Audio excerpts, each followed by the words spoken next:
नमस्कार, मी सुनीता. स्वागत आहे तुमचं माझ्या छोट्याशा यूट्यूब चॅनलमध्ये. तर आजचा दिवस तुम्हा सर्वांना सुखाचा, आनंदाचा, आरोग्याचा जावो हीच ईश्वरचरणी प्रार्थना. तर आज आहे मार्गशीर्ष महिन्यातील पहिला गुरुवार आणि आज मी देवी आईची एकदम साध्या सोप्या पद्धतीने पूजा केली आहे आणि नैवेद्यामध्ये गोड म्हणून ड्रायफ्रूटची खीर बनवली आहे. तर चला व्हिडिओला सुरुवात करूया. नेहमी मी देवघरासमोरच पूजा मांडते, पण देवघरासमोर पूजा मांडली की मग संध्याकाळी देवाला नैवेद्य, दिवा, अगरबत्ती करता येत नाही. त्यामुळे मी आज देवघराच्या शेजारीच पूजा मांडणार आहे. पूजेची जागा स्वच्छ पाण्याने पुसून घेतली आहे आणि पाण्यामध्ये हळद टाकून घरातील सर्व फरशा पुसून घेतल्या आहेत. त्यानंतर चौरंगाखाली पांढऱ्या रांगोळीने स्वास्तिक काढलं आहे आणि त्यावर हळदी कुंकू वाहून घेतलं आहे. आता चौरंगावर एक लाल कापड अंथरून घेणार आहे. त्यानंतर इथं मी एक तांब्या स्वच्छ पाण्याने भरून घेतला आहे आणि आता या तांब्यावर मी कुंकवाने स्वास्तिक काढून घेणार आहे आणि हळदी कुंकवाचे 5-5 पट्टे ओढून घेणार आहे. गुरुवारची पूजा मांडायच्या अगोदर घर स्वच्छ करून घ्यायचं आहे. आपल्या घरातील देवांची पूजा करून घ्यायची आहे. उंबऱ्यावर हळदीचं लेपन करून घ्यायचं आहे आणि त्यानंतरच गुरुवारची पूजा मांडायची आहे. गुरुवारची पूजा सकाळी किंवा संध्याकाळी मांडली तरी चालते. त्यानंतर आता कलशामध्ये 1 रुपयाचं नाणं, 1 सुपारी आणि हळद कुंकू टाकून घेणार आहे. 1 फूल टाकून आंब्याची स्वच्छ धुवून घेतलेली पानं मांडून घेणार आहे. 5 पानं किंवा आंब्याचा ढाळा मांडला तरी चालतो किंवा तुम्ही वेगवेगळ्या प्रकारच्या झाडांची 5 पानं मांडली तरी चालतात. आणि आता त्यावर नारळ ठेवून घ्यायचा आहे. नारळाची शेंडी वर करावी. त्यानंतर चौरंगावर सर्वप्रथम गणपती बाप्पांची स्थापना करायची आहे, म्हणून थोड्याशा अक्षता ठेवून घ्यायच्या आहेत आणि त्यानंतर आपण ज्या ठिकाणी कलश ठेवणार आहोत त्या ठिकाणी तांदूळ ठेवून घ्यायचे आहेत. कलश पडणार नाही याची काळजी घ्यायची आहे. आपण माता लक्ष्मी म्हणून कलशाची स्थापना करतो, तर मी इथे माता लक्ष्मीसाठी वस्त्र आणली आहेत. आता ही वस्त्र कलशाला घालून घेणार आहे. कलशाला वस्त्र, मुकुट, दागिने आणि मोगऱ्याचा गजरा घातला आहे. तर देवी आईचे रूप या कलशाला आले आहे आणि किती सुंदर देवी आईचे रूप दिसत आहे. पूजेची मांडणी करून झाल्यानंतर चौरंगाच्या डाव्या बाजूला मी इथे तेलाची समई लावून घेतली आहे आणि आता तेलाच्या समईची पूजा करून घ्यायची आहे. तेलाच्या समईला हळद, कुंकू, अक्षदा, 1 फूल वाहून नमस्कार करायचा आहे आणि त्यानंतरच पूजेची सुरुवात करायची आहे. तर चौरंगावर ज्या ठिकाणी अक्षदा ठेवल्या आहेत त्या ठिकाणी गणपती बाप्पा म्हणून सुपारीची स्थापना करायची आहे आणि त्यानंतर या सुपारीवर फुलांनी थोडंसं पाणी शिंपडून त्यावर हळद कुंकू व्हायचं आहे, अक्षदा व्हायच्या आहेत, 1 फूल व्हायचं आहे. देवी आईसमोर उजव्या हाताला थोड्याशा पुढं अक्षदा ठेवून त्यावर तुपाचं निरंजन ठेवलं आहे आणि हे निरंजन आता प्रज्वलित करून घेणार आहे. चौरंगाच्या डाव्या बाजूला तेलाची समई ठेवली आहे. देवी आईच्या डाव्या बाजूला तेलाची समई ठेवायची आहे आणि उजव्या बाजूला तुपाचं निरंजन ठेवायचं आहे. गणपती बाप्पा म्हणून सुपारी ठेवली होती, त्यांना तुपाचं निरंजन ओवाळून घेतलं आणि नैवेद्य म्हणून गूळ खोबऱ्याचा नैवेद्य दाखवून घेतला. वक्रतुंड महाकाय सूर्यकोटी समप्रभ निर्विघ्नं कुरु मे देव सर्वकार्येषु सर्वदा. आता त्यानंतर देवी आईची पूजा करायची आहे. देवी आईच्या मूर्तीवर फुलांनी थोडंसं पाणी शिंपडून देवी आईला हळद कुंकू लावून घ्यायचं आहे. स्वतःला सुद्धा लावून घ्यायचं आहे. अक्षदा वाहून घ्यायच्या आहेत. त्यानंतर 1 फूल व्हायचं आहे. धूप ओळायचं आहे आणि त्यानंतर पंचारती ओळायची आहे. कोणतीही पूजा करताना नेहमी एक समई आणि एक निरंजन लावावे, म्हणजे समई कधीच हलवू नये आणि निरंजनाने आपण देवांना ओवाळले तरी चालते, निरंजन हलवले तरी चालते.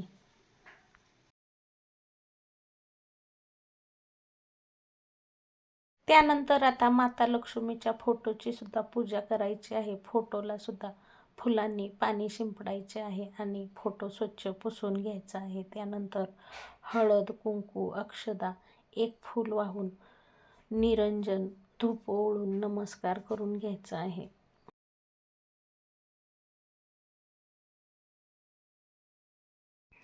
त्यानंतर माता लक्ष्मीच्या फोटो पुढे विड्याची 2 जोडपानं मांडून त्यावर हळकुंड, सुपारी, खारीक, खोबरं, बदाम आणि 1 रुपयाचं नाणं मांडायचं आहे.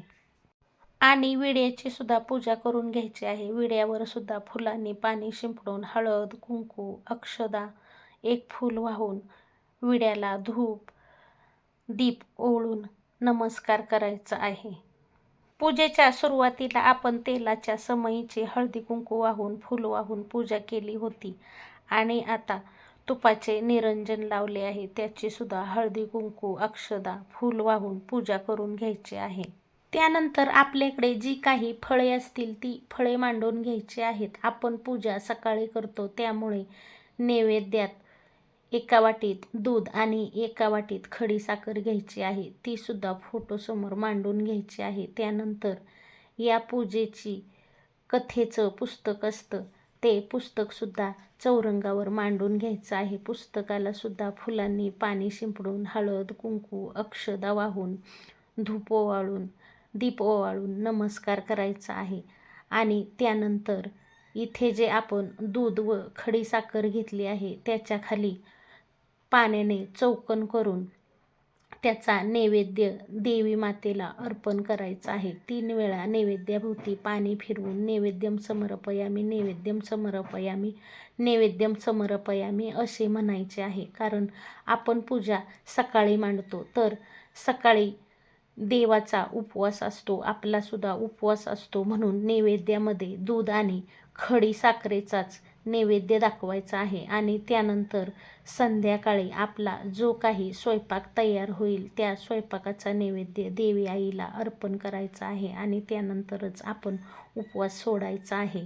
अशी पूजा करून झाल्यानंतर सकाळी किंवा संध्याकाळी वेळ मिळेल तेव्हा या पुस्तकातील व्रतकथा वाचायची आहे आणि देवी आईची कर्पूर आरती करायची आहे. तुम्ही कर्पूर आरती दोन्ही टायमाला केली तरी चालते. आपल्या घरात कापुराचा वास दरवळला की किती छान वाटतं. तर इथे माझी एकदम साधी सोपी पूजा करून झाली आहे. पूजा नेहमी साधी सोपी करावी, मनोभावे करावी, दिखावा करू नये. देवांना सुद्धा दिखावा आवडत नाही, मनोभावे पूजा केलेली आवडते. पूजा साधी सोपी केली तरी चालेल, पण वेळ देऊन मनोभावे पूजा करावी. आज मार्गशीर्ष महिन्यातला पहिला गुरुवार आहे आणि नैवेद्यामध्ये गोड काहीतरी हवं, म्हणून मी आज स्पेशल खीर बनवणार आहे. तर इथं मी घेतलं आहे अर्धा लिटर म्हैशीचं दूध. आता याच्यामध्ये मी साखर घालणार आहे. 4 चमचे इतकी साखर घातली. त्यानंतर 1 चमचा साजूक तूप घातलं आहे आणि इथं मी ड्रायफ्रूटची अशी जाडसर पेस्ट करून ठेवली, ती पेस्ट घालणार आहे. ही ड्रायफ्रूटची पेस्ट मी बदाम, खारीक, काजू, मखाना, खोबरं हे सर्व ड्रायफ्रूट घेऊन तुपामध्ये भाजून घेतलं आणि त्याच्यानंतर याची अशी पेस्ट करून ठेवली. अशी जाडसर पेस्ट करून ठेवली ना फ्रीजमध्ये की आपल्याला हवं तेव्हा याची खीर बनवता येते आणि ही खीर खूप पौष्टिक बनते. आता थंडीचे दिवस आहेत आणि आपल्या शरीराला कॅल्शियमची खूप गरज असते, त्यामुळे ही अशी खीर बनवून नक्की खाऊन बघा, खूप छान लागते. ही अशी अगोदर गॅसवर ठेवायच्या अगोदरच दुधामध्ये टाकलेले ड्रायफ्रूट मिक्स करून घ्यायचे. याच्यात मी थोडीशी जायफळ वेलची पावडर पण टाकणार आहे. चवीपुरतं अगदी थोडंसं मीठ घालायचं आणि आता गॅस सुरू करून एकदम बारीक गॅसवर आपल्याला 7 ते 8 मिनिटे ही खीर चांगली शिजवून घ्यायची. तर बघा इथं आपली मस्त अशी ड्रायफ्रूटची खीर तयार झाली. जास्त घट्ट नाही करायची, नाहीतर ही थंड झाल्यावर जास्त घट्ट होते. आता गॅस बंद करूया. तर अशी ड्रायफ्रूटची खीर नक्की बनवून बघा, खूप छान लागते. संध्याकाळी तिन्ही सांजेला देवापुढे बाहेर तुळशीत आणि उंबऱ्यावर निरंजन लावून घेतले. त्यानंतर पोथीचे वाचन केले आणि आता देवी आईची कर्पूर आरती करून घेते. प्रथम गणपती बाप्पांची आरती केली आणि त्यानंतर माता लक्ष्मीची आरती करून घेणार आहे.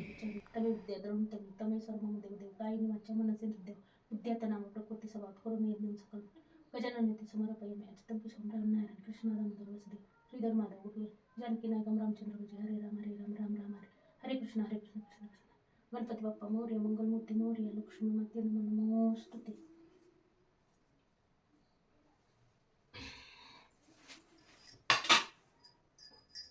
आज जेवणात उपवास सोडायला ज्वारीची भाकरी, भात, वाटाण्याची आमटी, आळूची वडी आणि ड्रायफ्रूटची खीर बनवली. त्याचाच नैवेद्य मी देवी आईला अर्पण करत आहे.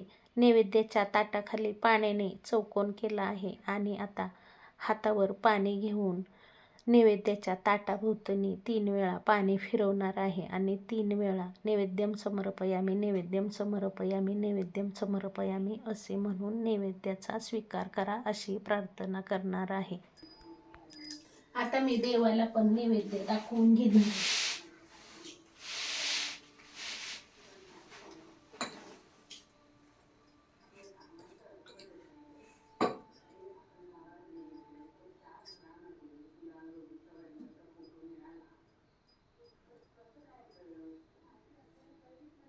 नैवेद्यम समर्पयामी नैवेद्यम समर्पयामी नैवेद्यम समर्पयामी.